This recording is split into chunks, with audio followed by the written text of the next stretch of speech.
हे दोस्तों, कैसे हो आप सब लोग। उम्मीद करता हूं आप सब बहुत बढ़िया होगे और मैं बता दूं मैं भी बहुत अच्छा हूं। मेरा नाम है सियाशीष अग्रवाल और आज हम जानेंगे न्यू टैक्स रिजिम और ओल्ड टैक्स रिजिम में से हमारे लिए कौन सी बेनिफिशियल है। सबसे पहले हम स्लैब रेट देख लेते हैं और स्लैब रेट देखने पे हमें क्या लगता है कि न्यू स्लैब रेट्स जो है वो बहुत ही अट्रैक्टिव है। आपको देख के लग रहा होगा कि न्यू टैक्स रिजिम जो है वो बहुत ही अच्छी है, क्योंकि यहाँ पे अगर 10 लाख से 12.5 लाख 10 लाख से ऊपर की बात करें तो 20%, 25% और 15 लाख से ऊपर 30% हमें लगना शुरू होता है, जबकि एग्जिस्टिंग स्लैब रेट्स में हमें 10 लाख से ऊपर ही 30% टैक्स लगना शुरू हो जाता है। आप स्लैब रेट यहां से सारे के सारे चेक कर लीजिए। अच्छा, अब क्यों अट्रैक्टिव लग रही है लेकिन नहीं है वो मैं बताता हूं। क्योंकि बहुत सारी एग्जेम्पशन और डिडक्शंस हैं जो आपको ओल्ड टैक्स रिजिम में अलाउ होती हैं लेकिन न्यू टैक्स में नहीं अलाउ होती।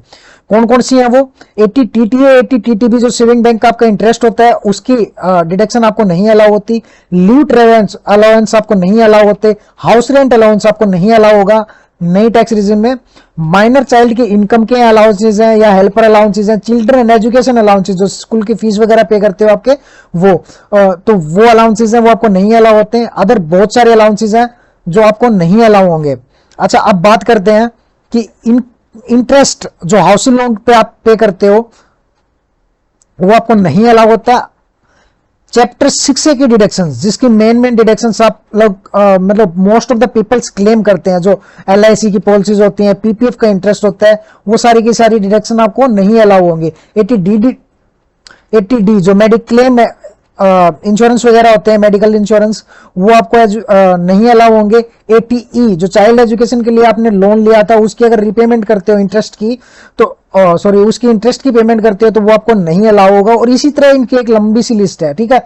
तो अब और कौन कौन सी अलाउ होंगे? 80CCD सबसेक्शन 2 आपको अलाउ हो जाएगा। लाइक अगर आप सेल्फ एम्प्लॉयमेंट में है और NSP में आपका आप सेल्फ एम्प्लॉयमेंट में नहीं है, आप अदरवाइज एम्प्लॉयमेंट में है, आपको सैलरी आ रही है और आपका एम्प्लॉयर क्या करता है, आप न्यू पेंशन स्कीम में आपके लिए पैसा डालता है तो वो इसके अंदर कवर होता है और वो अलाउ हो जाएगा। या फिर आप 80JJAA में मतलब इसमें क्या होता है कि अगर न्यू एम्प्लॉयमेंट जनरेट कर रहे हो तो उस केस में भी आपको वो डिडक्शंस कुछ होती हैं वो अलाउ हो जाएंगे, ठीक है।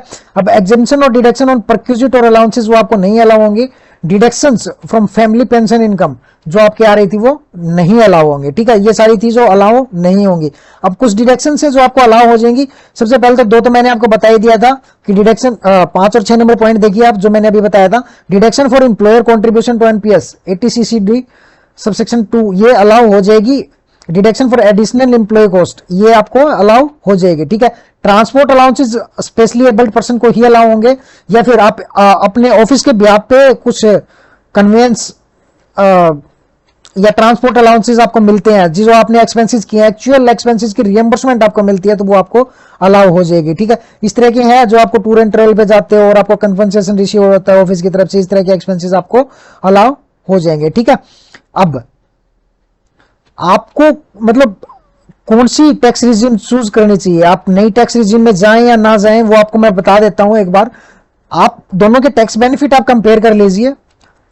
अब सैलरीड एम्प्लॉयज के केस में क्या होता है कि आपके पास ऑप्शन रहता है कि हर बार आप चेंज कर सकते हो। मान लीजिए अब इस बार आपने न्यू टैक्स रिजिम चूज किया है लेकिन अगली बार आपको ओल्ड में आपको बेनिफिट दिख रहा है तो आप उसमें कन्वर्ट हो सकते हो। लेकिन नॉन सैलरीड के केस में ऐसा नहीं होता। आपने वन से जो भी चूज कर लिया आपको उसी में आपको रहना पड़ेगा। You can not. ये जाते जाते देख लेते हैं एक बार फटाफट से ओल्ड और न्यू में इंटरेस्ट की कैलकुलेशन, ठीक है। मान लीजिए हमारी बेसिक सैलरी 4 लाख रुपए है, HRA हमें जो रिसीव होता है वो 2 लाख रुपए और अदर अलाउंसेस जो हमें मिलते हैं वो 2 लाख रुपए, मतलब टोटल हमारी 8 लाख की सैलरी है, जिसमें से हम 1 लाख रुपए LIC के पे करते हैं और सेविंग बैंक से हमें आते हैं 20,000 रुपए, ठीक है। प्लस मान लेते हैं कि हम जो HRA हमें रिसीव हो रहा है वो हमें पे कर रहे हैं, ठीक है। तो सबसे पहले तो HRA की कैलकुलेशन करते हैं। 50% ऑफ बेसिक जो भी हमें मिल रहा है, मतलब बेसिक हमें 4 लाख मिल रहा है तो इसका 50% माने 2 लाख प्लस एक्चुअल जो हमने HRA रिसीव हुआ है वो 2 लाख रुपए, या फिर जो हमने पे किया है माइनस 10% ऑफ बेसिक सैलरी, वो ये हो गया। इन तीनों में से लोअर कितना है वो हमारी डिडक्शन यहां पे हम नोट डाउन कर देते हैं 160, ठीक है। हमारी टोटल सैलरी जो हमें रिसीव हो रही है वो 8 लाख रुपए, ठीक है। 50,000 रुपए की हमारी स्टैंडर्ड डिडक्शन होती है, ठीक है। तो ओल्ड टैक्स के अंदर हमारी सैलरी आ गई 590 जिसके ऊपर टैक्स हमें लगना है, ठीक है। अब 20,000 रुपए ये कह रहे हैं सेविंग बैंक का इंटरेस्ट है, तो यहाँ पे 20,000 रुपीज हमें सेविंग बैंक के इंटरेस्ट में डाल देते हैं, वो यहाँ आ गए, ठीक है। अब ये कह रहे हैं LIC की डिडक्शन है जो पे की है हमने 1 लाख रुपए, तो वो यहाँ आ गई, ये LIC की डिडक्शन आ गई यहाँ पे 1 लाख रुपए, ठीक है।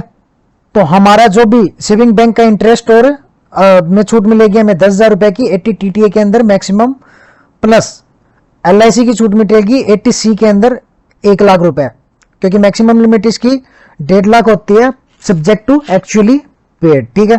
यहाँ पे टोटल इनकम हमारी आ गई है डिडक्शन लेस करने के बाद 5 लाख रुपीज, और 5 लाख के ऊपर हमारा टैक्स जो बनता है वो 12,500 हो गया, जिसके अंदर रिबेट मिल गई हमें 87 है कि 12,500 हमारा टैक्स आया 0, ठीक है। तो ये हो गई ओल्ड टैक्स के अकॉर्डिंग कैलकुलेशन। अब न्यू की अगर हम बात करें तो न्यू के अंदर हम मान लीजिए सेम है, अब यहां पे हमें 8 लाख रुपए के ऊपर टैक्स पे करना है।